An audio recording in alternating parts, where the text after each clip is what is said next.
Bonjour à tous. C'est un plaisir de se retrouver ici pour partager la parole de notre Dieu. Et on va commencer par un moment de prière. Oui, Dieu et Père, nous te demandons d'ouvrir nos cœurs à l'écoute de ta parole, que nous soyons non seulement attentifs, mais que nous sachions aussi mettre en pratique cette parole dans chacun de nos cœurs, dans chacune de nos vies, pour ta gloire. Amen.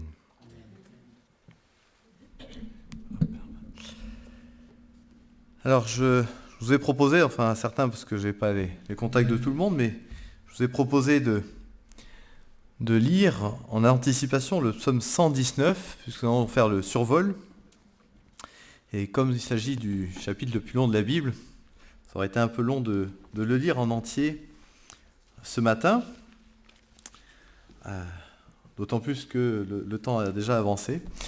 Donc, on ne va pas lire le psaume en entier, mais on va en faire un petit survol en regardant quelques passages, puis peut-être même si certains, lors de leur lecture, ont eu quelques passages qu'ils ont interpellés, qui veulent le partager, et bien on le fera avec plaisir.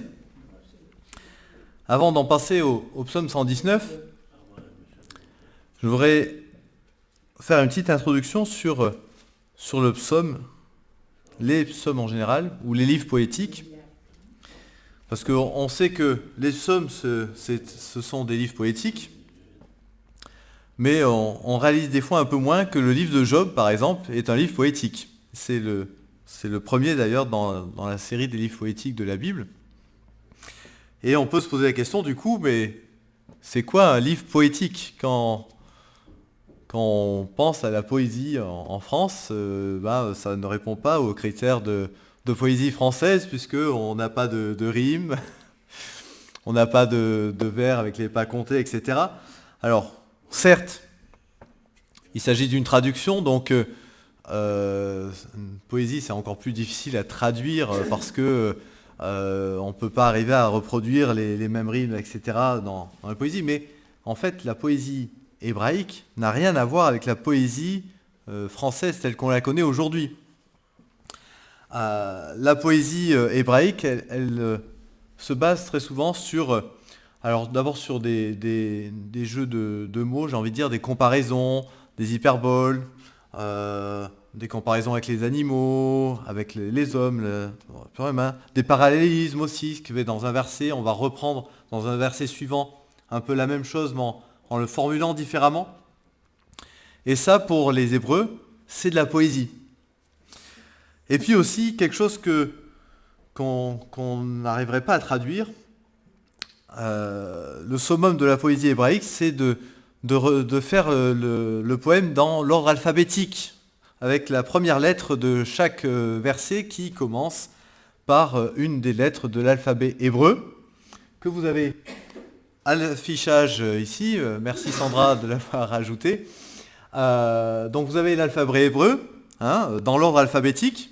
Alors je rappelle que l'hébreu, ça se lit non pas de gauche à droite comme le français, mais de droite à gauche. Donc la première lettre, elle est à droite, en haut à droite. Et on a 22 lettres dans l'alphabet hébreu. Et donc il y a plusieurs psaumes, et pas que les psaumes d'ailleurs, qui ont chaque verset qui commence par la première lettre de l'ordre alphabétique et qui continue. Et le summum, j'ai envie de dire, c'est le psaume 119, qui cumule tous ces parallélismes, tous ces hyperboles qui sont sur le sens poétique, et qui est dans l'ordre alphabétique, mais non seulement dans l'ordre alphabétique, mais qui fait par bloc de 8 versets, c'est-à-dire tous les 8 premiers versets commencent par la lettre Aleph, les 8 versets suivants commencent par la lettre Bet, et ainsi de suite. Et donc il y a 22 lettres dans l'alphabet, il y a 22 paragraphes de 8 versets, et chacun de ces 8 versets commençant par la même lettre. Essayez d'imaginer un petit peu si on devait faire la même chose en français. je pense qu'on aura un peu de mal à faire 8 versets qui commencent par Z, 8 versets qui commencent par X, ou qui commencent par Y, et etc. Je pense qu'on aurait un peu de mal à arriver à faire tout cela. Et non content de cela, tout ce psaume nous parle d'une chose. C'est la parole de Dieu. Tout ce psaume, ces 8 fois 22 versets, nous parle de la parole de Dieu à 4 versets près. Tous font référence à la parole de Dieu, alors de différentes manières.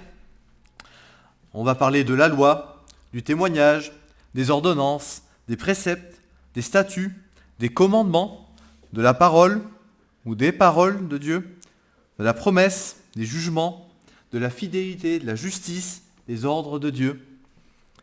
Toutes ces choses-là, c'est la parole de Dieu. Et tous ces versets tournent autour de la parole de Dieu. Et ce que la parole de Dieu nous apporte au quotidien, dans la vie, pour l'éternité, dans l'espérance. Et il n'y a pas de répétition. C'est-à-dire que tous ces versets nous parlent d'un aspect différent de la parole de Dieu. Donc c'est quelque chose de très complet. C'est pour ça que certains parlent de ce psaume comme de l'alphabet d'or. 22 paragraphes de 8 versets dans l'ordre alphabétique. Alors pourquoi 8 versets ? On n'a pas d'explication précise pour ces 8 versets. On sait que 7 c'est la perfection, le symbole de la perfection dans la Bible. Alors certains voient dans le 8e aller au-delà. Par exemple, dans les 7 jours de la création, on dit que le 8e, c'est l'éternité. Ça va au-delà des 7 jours de la création qui étaient complets. Et l'au-delà, c'est l'éternité. Donc peut-être que 8, c'est pour aller encore plus loin que la perfection des 7 versets. En tout cas, ce que l'on peut dire, c'est que toutes les ressources du langage humain ont été exploitées pour décrire la plénitude et la perfection de la parole de Dieu dans tous ces versets du psaume 119. Très complet. Et on peut le dire comme dans l'Apocalypse 22, verset 13, « Je suis le A et le Z, le premier et le dernier, le commencement et la fin. » Ah oui, j'ai dit le A et le Z parce que j'ai traduit. On a l'habitude de dire l'alpha et oméga. Mais si on traduisait en français correctement, on devrait dire le A et le Z. La première et la dernière lettre de l'alphabet, puisque l'alpha et l'oméga, c'est la première et la dernière lettre de l'alphabet grec. Des fois on traduit tout, des fois on traduit pas tout. Faut savoir pourquoi. On a choisi de garder alpha et oméga. Même dans le français courant, j'ai vérifié, on a mis alpha et oméga. Donc, mais le sens, c'est le début et la fin. Et dans ce psaume 119, on a bien voulu couvrir l'ensemble de la parole de Dieu, en commençant par la lettre Aleph et en terminant par la lettre Tav, jusqu'au bout. La parole de Dieu y est omniprésente. Et on va commencer par le premier verset, puis après on sautera, on ira de verset en verset, on fera des petits sauts de puce, jusqu'au dernier de ce psaume 119. Et je vais commencer par le premier. Heureux ceux qui sont intègres dans leur voie, qui marchent selon l'Éternel. Quand l'homme pêche ou quand il trébuche, la parole de Dieu lui offre la possibilité de confesser sa faute, le rétablit et le garde intègre. C'est une grande joie de savoir qu'on peut se confier dans la parole de Dieu qui nous garde dans son chemin, qui nous garde intègre malgré tout ce que nous pouvons faire. Au verset 4, « Tu as prescrit tes ordonnances pour qu'on les observe avec soin. » Ce n'est pas facultatif d'écouter et de suivre la parole de Dieu. Si la parole, elle est là, c'est pour être exécutée. C'est pour là qu'on l'accomplisse. Ce n'est pas seulement une belle parole. Verset 9. Comment le jeune homme rendra-t-il pur son sentier ? C'est en se dirigeant d'après ta parole. Voilà ce verset qui nous donne la bonne influence pour les adolescents. Mais bon, je ne vais pas spoiler le camp qui va avoir lieu prochainement. On va laisser voir l'affluence au prochain camp. C'est le thème du camp des ados qui aura lieu dans 15 jours maintenant. Voilà. Donc, on va continuer. Au verset 10, « Je te cherche de tout mon cœur. Ne me laisse pas égarer loin de toi mes commandements. » Comme Paul, on peut dire « Car je ne fais pas le bien que je veux, je fais le mal que je ne veux pas. » En Romains 7, verset 19. Ne laissons pas notre vieille nature nous dominer. Restons fidèles à sa parole. Au verset 16, « Je fais mes délices de tes statuts. Je n'oublie point ta parole. » Je fais le délice de tes statuts. Je n'oublie point ta parole. 1 Jean chapitre 5 verset 3 nous dit « Car l'amour de Dieu consiste à garder ses commandements. Et ses commandements ne sont pas pénibles. » Amen. Au verset 19, « Je suis un étranger sur la terre. Ne me cache pas tes commandements. » Lorsqu'on est étranger, on vagabonde, on se dirige. Mais sur cette terre, nous avons un GPS infaillible, qui ne tombe pas en panne, qui ne plante pas, qui ne se trompe pas d'adresse. C'est la parole de Dieu, ses commandements. Eux sont infaillibles. Au verset 22, et je vais dire les 3 versets, 22, 23, 24. « Décharge-moi de l'opprobre et du mépris, car j'observe tes préceptes. Des princes ont beau s'asseoir et parler contre moi, ton serviteur médite tes statuts. Tes préceptes font mes délices, ce sont mes conseillers. » La semaine dernière, Tristan nous a parlé dans Acte 5, verset 41, que l'apôtre Paul se réjouit d'être digne de souffrir pour le nom de Jésus. Et c'est ce qui se passe là pour ce psalmiste. Il subit l'opprobre et le mépris parce qu'il observe ses préceptes. Et malgré l'opposition de tous ses dirigeants, ses princes, il continue à observer la parole de Dieu. Non seulement cela, mais ses préceptes sont ses délices. Ses délices, ce sont ses conseillers. Alors on pourrait même se poser la question inverse. On peut être on a été jugé digne de souffrir du nom du Seigneur, mais si on n'a aucune persécution, on pourrait se poser la question, est-ce que cela veut dire que nous ne sommes pas dignes de souffrir pour le nom du Seigneur ? Pourquoi est-ce que le Seigneur ne permet pas cela ? D'autant qu'au verset 71, il nous dit « Il m'est bon d'être humilié afin que j'apprenne tes statuts. » Il est bon d'être humilié afin que j'apprenne tes statuts. On a vu ce matin, celui qui s'abaisse sera élevé, comme ce publicain qui s'est abaissé, qui s'est humilié, et il a été élevé. Verset 74, « Ceux qui te craignent me voient et se réjouissent, car j'espère en tes promesses. » On va le voir probablement cet après-midi avec notre frère Pierre Vaubaillon, quand on voit nos frères qui sont persécutés, tout ce qu'ils vivent à travers cette persécution, eh bien, ça nous redonne de la force, de la vigueur, de voir comment le Seigneur répond à la prière, comment le Seigneur peut aider ses frères et sœurs dans la persécution à passer au travers de la persécution. Très souvent, on se dit, mais si ça m'arrivait, jamais je ne pourrais faire ça. C'est pas possible. Mais non, le Seigneur, lui, nous permet de nous réjouir.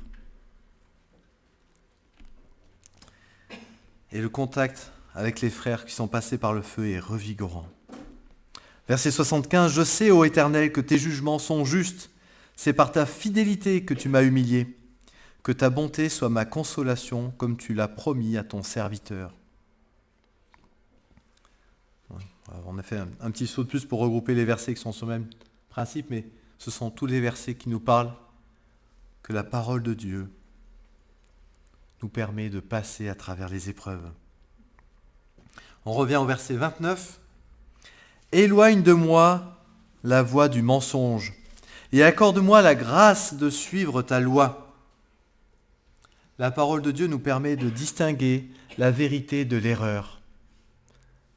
C'est notre détecteur de mensonges. On sait en toutes circonstances ce qui est juste, ce qui est faux. On l'a vu, c'est notre GPS et c'est en connaissant la parole de notre Dieu qu'on pourra se diriger dans le monde et distinguer le vrai du faux. Verset 37. « Détourne mes yeux de la vue des choses vaines. Fais-moi vivre dans ta voie. » Ce verset nous parle de la télévision, les choses vaines qu'on l'on voit. Il n'y a pas mieux qu'à la télévision, on peut dire le smartphone aussi aujourd'hui, parce qu'on voit beaucoup de choses sur le smartphone, et qui sont vaines, qui ne durent pas longtemps.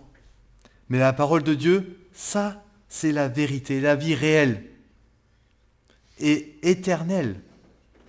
C'est pas vain et futile, parce que ça durera toute l'éternité. Et surtout, c'est la vérité. Au verset 42, « Et je pourrai répondre à celui qui m'outrage, car je me confie en ta parole. » Le meilleur témoignage, la seule réponse que nous pouvons avoir, c'est d'utiliser la parole de Dieu. Lorsque le Seigneur lui-même a été tenté dans le désert par le diable lui-même, il a utilisé la parole de Dieu pour lui répondre. Et uniquement la parole de Dieu. On est sûr de ne pas se tromper en répondant par la parole de Dieu. On est sûr de ne pas se tromper lorsque on veut témoigner si on utilise la parole de Dieu pour ce faire.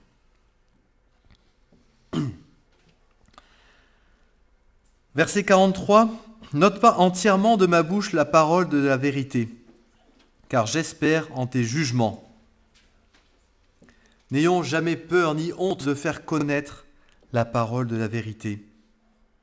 Si nous avons espéré en ses jugements, il nous donnera constamment des occasions de témoigner pour lui.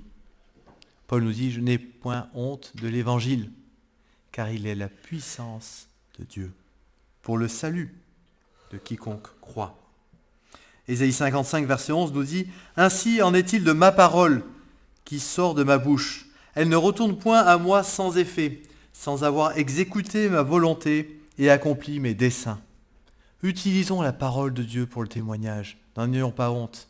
Cette parole est efficace. Elle nous dit même qu'elle est plus pénétrante qu'aucune épée à 2 tranchants. Verset 50. « C'est ma consolation dans ma misère, car ta promesse me rend la vie. » C'est aussi par la parole de Dieu qu'on peut consoler nos frères et sœurs dans la détresse, consoler aussi tous ceux qui sont autour de nous, qui sont dans la détresse. C'est par la parole de Dieu que nous pouvons les consoler. Verset 56, je lirai la traduction de la version Darby. « Cela m'est arrivé, car j'ai observé tes préceptes. » Cela m'est arrivé parce que j'ai observé tes préceptes. On peut le dire autrement, dans Jean 15, verset 7, « Si vous demeurez en moi et que mes paroles demeurent en vous, demandez ce que vous voudrez et cela vous sera accordé. » Alors c'est pas tout ce qu'on demande, le Seigneur va nous le donner, mais si on est versé dans la parole de Dieu, si on est fidèle à sa parole, alors tout ce qu'on demandera sera forcément conforme à sa parole. Et ça nous sera forcément accordé, puisque c'est selon sa parole. Si vous demeurez en moi, alors vous pourrez dire, cela m'est arrivé, car j'ai observé tes préceptes. Amen. Verset 58. Je t'implore de tout mon cœur, aie pitié de moi selon ta promesse. C'est aussi en s'appuyant sur sa parole qu'on prie. La parole de Dieu, elle est utile pour toutes circonstances. C'est le remède parfait. 2 Corinthiens 3, verset 5 nous dit « Ce n'est pas à dire que nous soyons par nous-mêmes capables de concevoir quelque chose comme venant de nous-mêmes. Notre capacité, au contraire, vient de Dieu. » C'est la parole de Dieu qui nous donne tout pouvoir.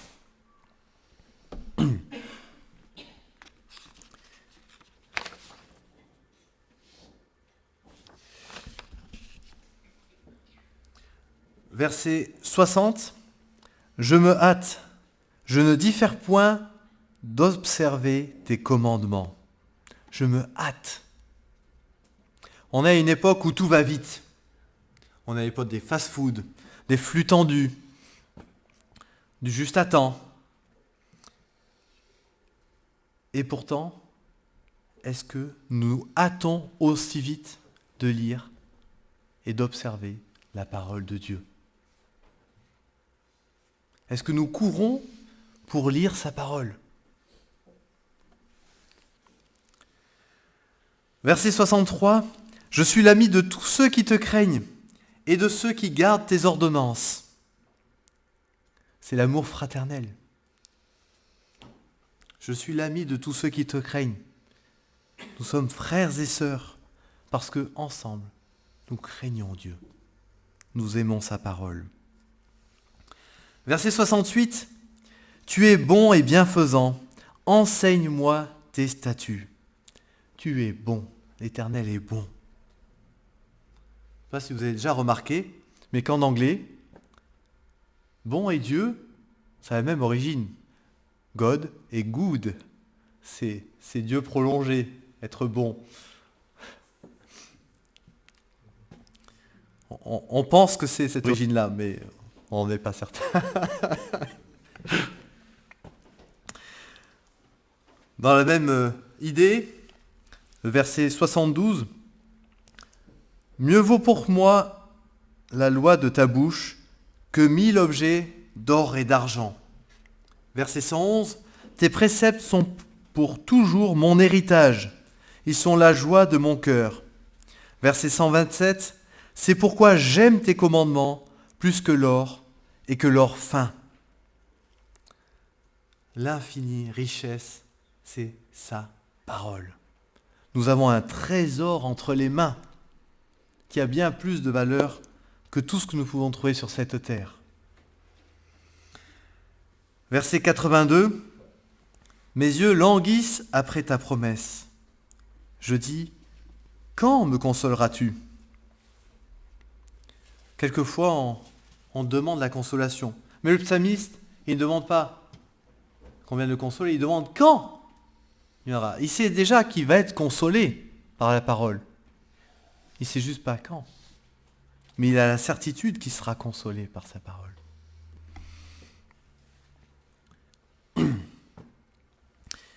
Et on peut dire aussi que c'est une manière d'appeler au retour du Seigneur. Quand me consoleras-tu? La consolation sera à son retour, la consolation éternelle. Hâte ton retour. Verset 90. De génération en génération, ta fidélité subsiste. Tu as fondé la terre et elle demeure ferme. Verset 91. C'est d'après tes lois que tout subsiste aujourd'hui, car toutes choses te sont assujetties. La fidélité de Dieu est dans sa parole, mais aussi dans ses œuvres, dans tout ce que l'on peut voir sur cette terre, dans sa création. Au verset 93, « Je n'oublierai jamais tes ordonnances, car c'est par elles que tu me rends la vie. » 1 Pierre 3, verset 23 nous dit, « Puisque vous avez été régénérés, non par une semence corruptible, de l'argent ou de l'or, mais par une semence incorruptible, par la vivante et permanente parole de Dieu. » C'est la parole de Dieu qui nous rend la vie. Verset 98. Tes commandements me rendent plus sage que mes ennemis, car je les ai toujours avec moi. C'est notre arme secrète. D'ailleurs, dans l'armure du croyant, l'arme, l'épée, c'est l'épée de l'esprit qui est la parole de Dieu. Éphésiens 6, verset 17, je crois. On recherchera. Éphésiens 6, l'armure du Seigneur, de l'esprit. Verset 100. J'ai plus d'intelligence que les vieillards, car j'observe tes commandements. Cela veut dire qu'un jeune peut donc dépasser son aîné. S'il possède un QO, un quotient d'obéissance, plus élevé que son aîné. L'obéissance à la parole.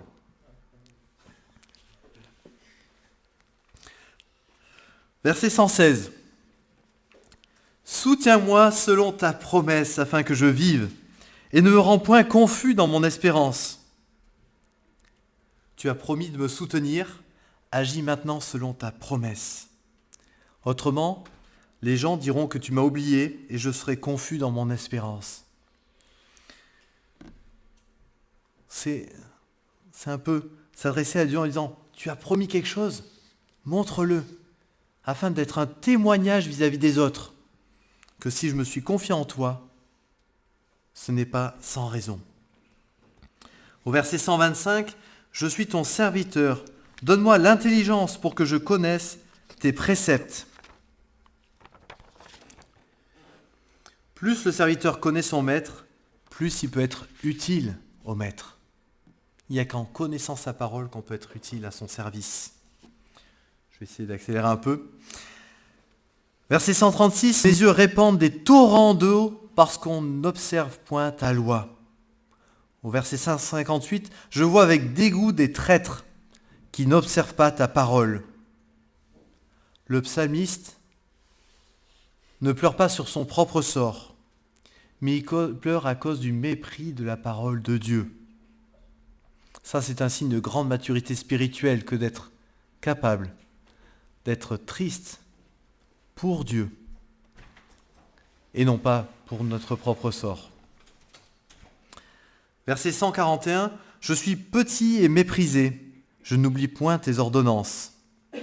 Aux yeux de ses ennemis, le psalmiste était petit et méprisé, mais le dédain des hommes ne l'a pas effrayé et pas empêché de se tenir fermement à la Bible. Verset 146, je t'invoque, sauve-moi, afin que j'observe tes préceptes. C'est une prière très courte et très brève. Sauve-moi! Comme Pierre dans la mer qui s'enfonce dans l'eau. Matthieu 14, verset 30. Mais voyant que le vent était fort, il eut peur, et comme il commençait à s'enfoncer, il s'écria, « Seigneur, sauve-moi !» C'est une prière courte mais efficace, qui s'en remet complètement à Dieu. D'ailleurs, ce groupe de versets, de 8 versets, commence par la lettre Kof. Cette lettre, c'est la première lettre du mot qu'on traduit en français par « je t'invoque ». Les prières. Et tout ce bloc de versets nous parle d'invoquer Dieu. Verset 147, « Je devance l'aurore et je crie, j'espère en tes promesses. » Quelle bonne habitude que l'homme pieux, qui chaque matin se lève avant l'aurore pour bien commencer la journée par la méditation et la prière. Il pourrait dire la devise, pas de Bible, pas de petit déjeuner. On commence par sa parole. Au verset 148, l'autre extrémité de la journée, je devance les veilles et j'ouvre les yeux pour méditer ta parole. Nous pouvons mettre à profit les heures d'insomnie de la nuit pour méditer la parole de Dieu. C'est souvent à ce moment-là que Dieu va nous révéler ses trésors cachés dans sa parole. Verset 160, le fondement de ta parole est la vérité, et toutes les lois de ta justice sont éternelles. La parole de Dieu est vérité dans toutes ses pages. Chacune des promesses qu'elle contient a un accomplissement certain.